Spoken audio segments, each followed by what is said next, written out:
Someone here is faithful at mukhang stable talaga. Alam mo yun, yung parang pagdating sa pera, okay naman, may trabaho, may work, no, stable na rin talaga yung money niya. Pero what I'm picking up right here is stable, yung faithful siya, no? So, pwedeng kayo to, or ito yung taong tinitingnan ninyo, no? Just take how this resonates. Pero someone here is what I'm picking up na parang, hindi matitibag, no, ng kahit na anong tukso or kahit na anong pagsubok, no, yung pagmamahal mo sa isang tao. Kapag ka meron kang napili na taong mamahalin, nakikita ko rito, no, na hindi ka na lilingon or titingin sa iba pa. As in yung faithful talaga. Yep.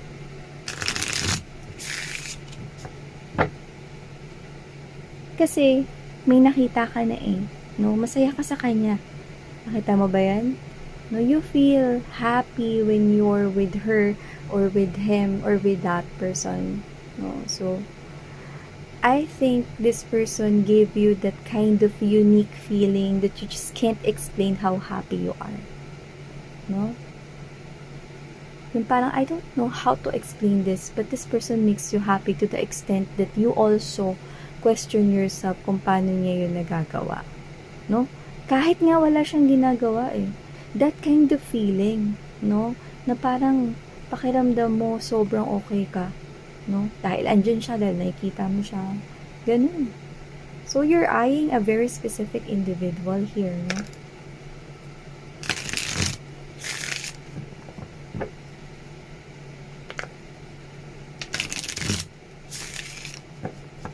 But I can see you waiting. Looks like matagal ka na rin naghihintay sa tao na yan, no? Pero hindi ka natitibag, no? Nakita mo ba yan? Parang itinatabay mo rito, no? Yung ibon na yan. So, maaaring ilang beses na rin na sinubok rito ng panahon, no? Or sinubok ng ibang mga sitwasyon na parang hanggang kailan ka maghihintay. Pero I can see you still standing here, waiting for that person. So, pwedeng wala pa kayong relationship ng tao na yan. May hinihintay ka na something, you know? Yun na nakikita ko rito.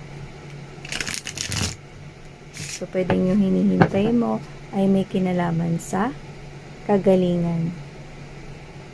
I'm hearing paghilom. So, pwedeng sugatan yung tao na yan, no? In terms of emotional pain. So, pwede rin naman na kung ano yan, no? Pwedeng ang hinihintay mo rito is yung patuloyin kanya sa kanyang puso. Okay? So, I think there's something na parang iniinda ng tao na yan, no? I think it's emotional pain.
Hey there mga my loves collective! Thank you so much po sa patuloy at wala ninyong sawa na pagsuporte dito sa channel na to.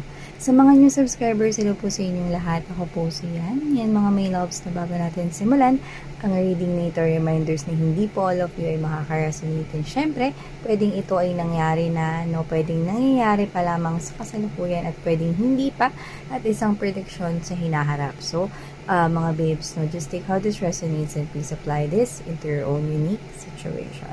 So, nakita ko dito ng someone, no, na medyo guarded right here, no?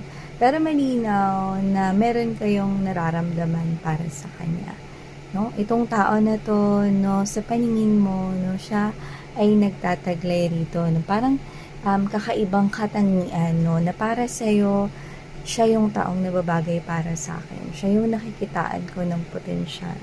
Yan, no? So, this person is really attractive, no? Lumalabas kasi siya rito bilang Queen of Wands, pero maaari nyo rin naman po na pagpalit-palitin yung energies dito, no?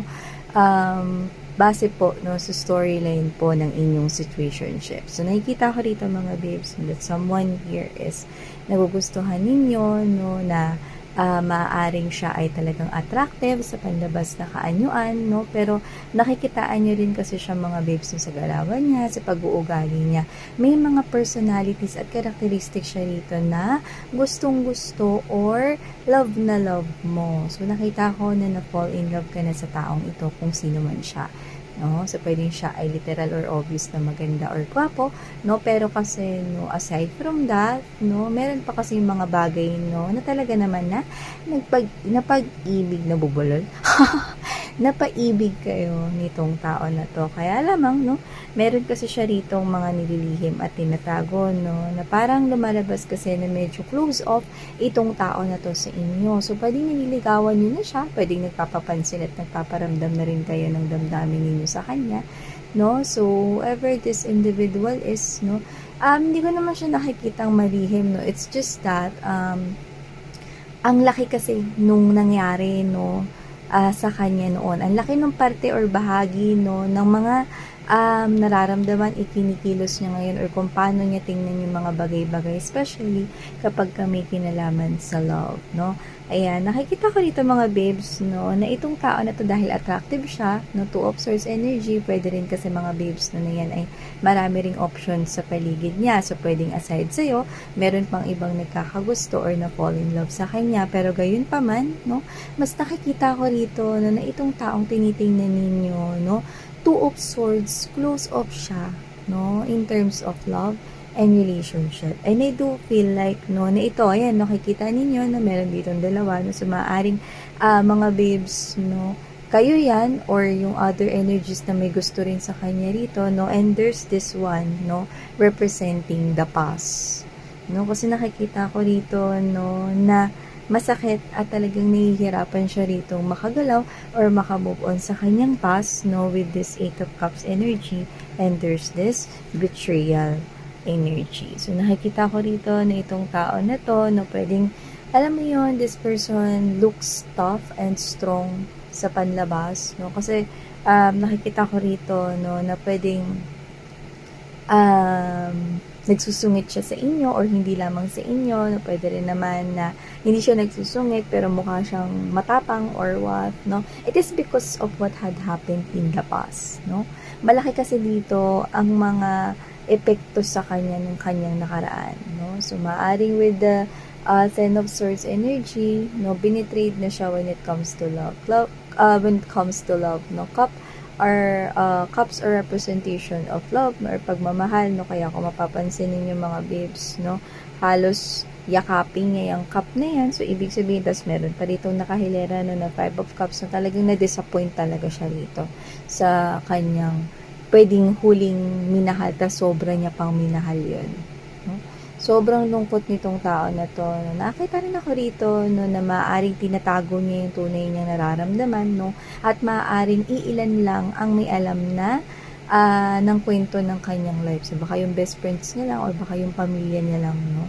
So, yung iba rito, mga babes, no, hindi ko alam kung maybe that's very specific, no. Meron kasi ritong hindi natuloy na kasal. So, maaaring ikakasal na rin itong tao na to, or pwede rin po na nakikita niya na nga na yun na yung taong pakakasalan niya, tapos kung sino pa yung taong nakikita niya sa kanyang future, yun pa yung taong posibleng trumaydor or nagbetray sa kanya, no? So, ito, mga babes na medyo with the mountains right there, no, behind him or her, no, wala tayong gender dito, nahirapan siyang i-conquer yan, no?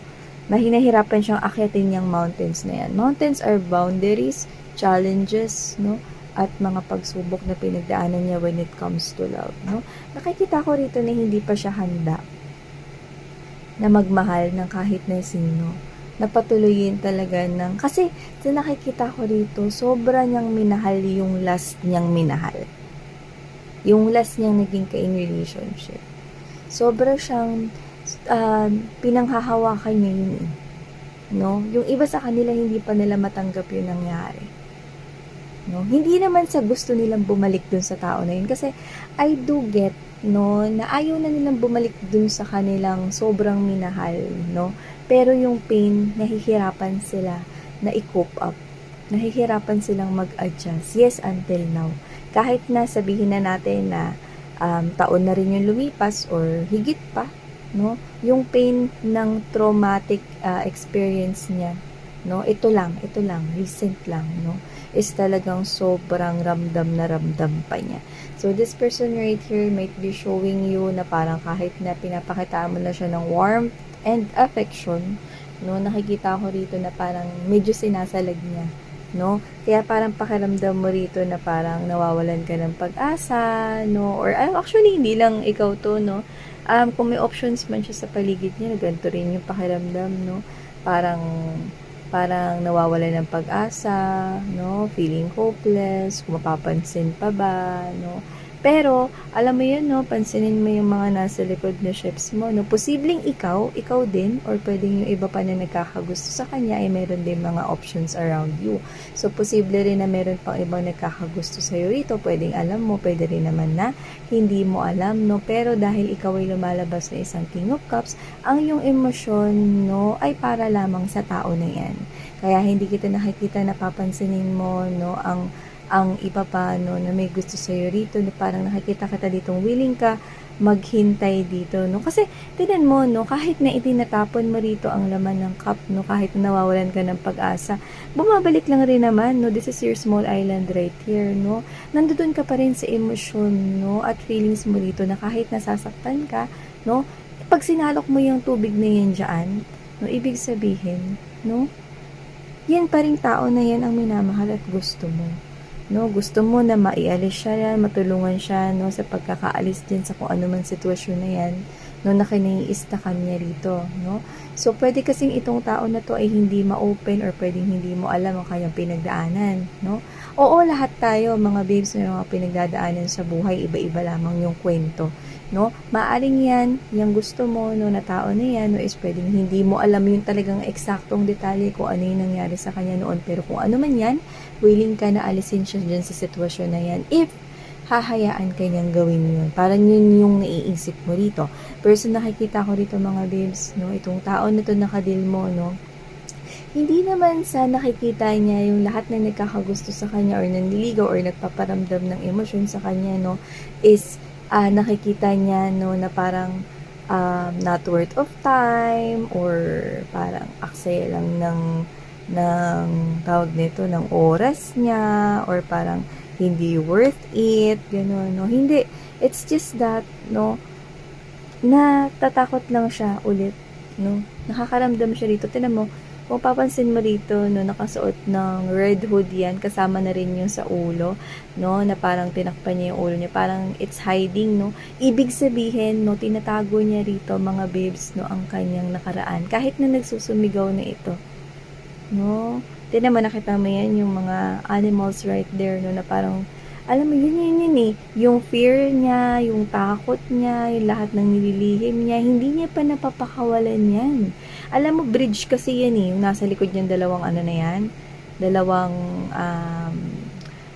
bloke na yan, mga babes, no? Yan ay bridge, tulay po yan, no? Pero kung papansin mo, nakatalikod siya sa tulay, so ibig sabihin, hindi pa siya nakakaalis. Stuck pa rin siya sa nakaraan rito, no? Sa betrayal, no? Trinador siya rito, so ibig sabihin, no? Kung ano man yung dahilan ng separation niya dun sa tao na iniisip niya na pakakasalan at makakasama niya na habang buhay, no?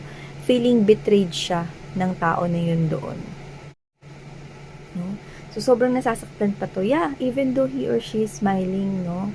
At saka, kung highly intuitive ka, kasi yung iba sa inyo, highly intuitive, nararamdaman nyo na kahit na nung ngumingiti siya sa likod ng mga ngiti niya, no, nasasaktan siya rito. No, actually, this person is really lonely right now. No, this person is sad. Yung iba, nakikita ko rito, no, nakakita kasi ako rito na parang binuksan na switch ng ilaw. So, wala ko nakita. So, pwedeng siya ay nakatira or naninirahan mag-isa. So, pwedeng siya ay, alam mo yun, no, malayo sa pamilya niya rito, no? Pero kasi hindi yun dahil sa malayo yung pamilya niya sa kanya, kundi nasasaktan pa rin siya rito na parang nahihirapan siya na magtiwala sa kahit sino. Yes, no, I want to be honest, pati po sa inyo.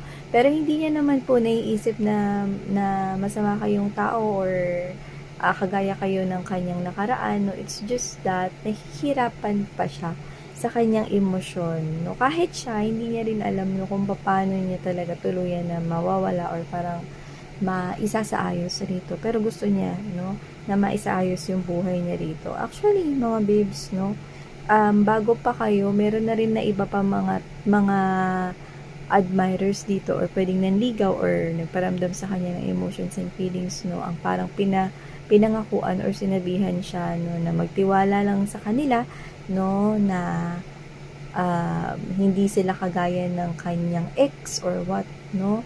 Pero yun nga, nahihirapan pa rin siya rito na magtiwala, no? At the same time, umaatras siya. Yun, nakikita ko rito.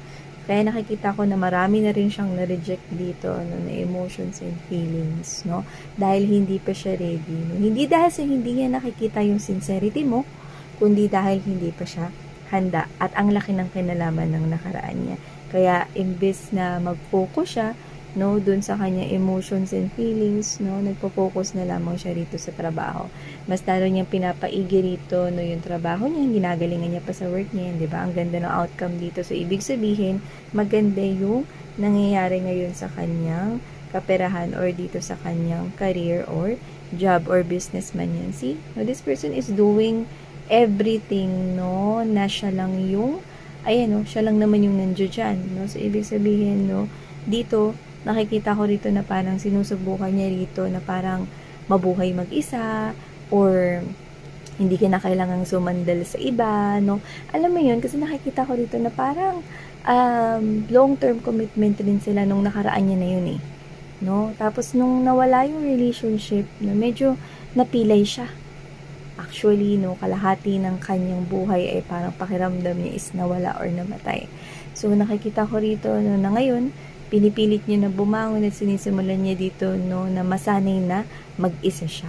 So, nakikita ko rito, no, na ginagawa niya dito, nag-i-improve ang kanyang financial, no, ang kanyang buhay, binibuild niya rito, no. Pero yun nga, mga babes, no, yun yung parang ginagawa niya ngayon, no. Pwedeng self-love ito or parang tinitingnan niya rito, no, hinahanap niya yung worth niya or binabalik niya yung sarili niya dun sa pedestal, no, na dapat siya naman talaga yung nandoon, no. Pero wag kayo mawalan ng pag-asa, no, para sa tao na yan, mga babes, no, kasi nakita naman ako dito, no, na one day makikita niya rin yan, no. Yan, no, nakita mo yung dalawang bloke doon, yan yung bridge dito sa Damon, diba, yan, no?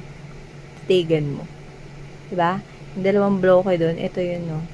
So, ibig sabihin, no, meron pa rin ditong pag-asa, no, na magkakaroon ng new beginning sa buhay niya, no, na magsisimula ulit rito, na sumaya na talaga siya ng tuluyan, no.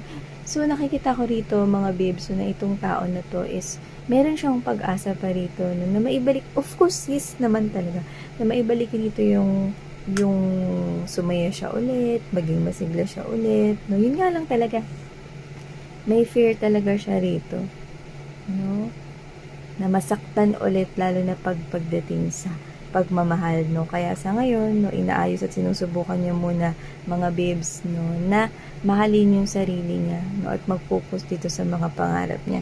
No, pero nakikita ko that with the full right here, no, and there's that 2 of cups, nakikita ko siyang magiging magta-try ulit, no, with the full right here, no, magta-try ulit na magmahal rito, no? At nakikita ko siyang muling susugal sa pag-ibig rito, pero dito sa worthy na talaga, no? Na makikita niya na worthy na pag-investan niya ng kanyang puso, no? At emosyon. So, nakikita ko siya ulit, no? Na magmamahal rito, no?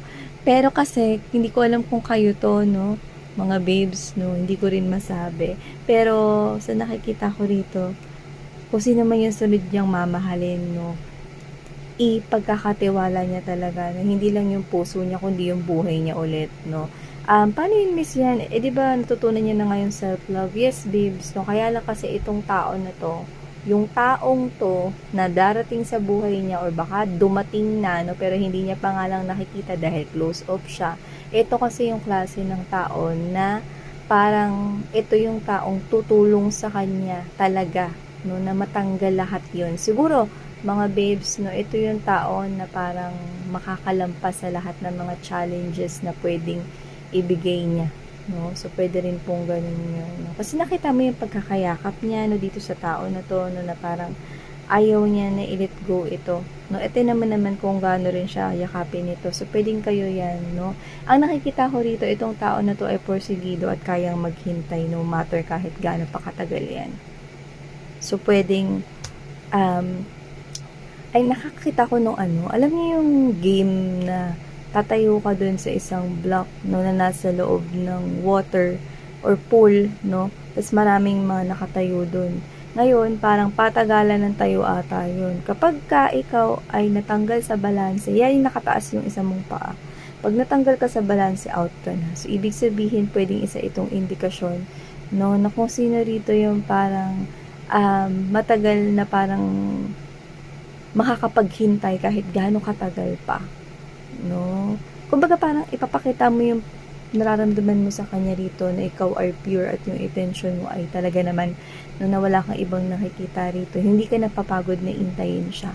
Yun, dun magsisimula na lumambot yung puso niya. Ngayon, kung ikaw yun, sa tingin mo na kaya mo maghintay, kasi hindi ko nakikita yung timeline dito. Like, literally, this someone here, no, na mamahalin niya, nakikita ko na yan yung out of all the options sa likuran niya, no, or out of all the options around him or her, yan yung hindi magsasawa na iparamdam sa kanya na nandito lang siya for him or her. I'll stay by your side no matter what, no? Kahit na iparamdam mo sa akin na hindi ka pa ready, it's okay, it's alright. No, tell me when, kung kailan yan. I just want to help you na, alam mo yun, yung parang tatayo ka bilang friend niya or this someone here tatayo bilang friend, no? At dun yun, mga babes, magsisimula na parang kahit na really slowly, no? Kasing bagal ni Pong Pagong yung andar ng connection ninyo, worth it to sa dulo. Ngayon, kung ikaw to, no, na hindi masusukat ng time and space ang paghihintay mo, din, maaring ikaw na yung tinutukoy dito, no, na tatanggapin niya, no, at mamahalin niya rito yan, ganyan, no, na parehas kayo dito magmamahalan. Kayo na yung nakikita kong pinagbubuklod dito. See, matitibag din yung wall niya rito, no? Kung sino yung taong talagang mananatili sa tabi niya nang walang hinihintay na kapalit at wala rito, no, na pagpe-pressure sa kanya, yun yung nakikita ko ritong tao na tatanggapin niya. Okay? So, yan. Collective na mga mensahe for you guys. Thank you so much. Sarang kayo. Love and light.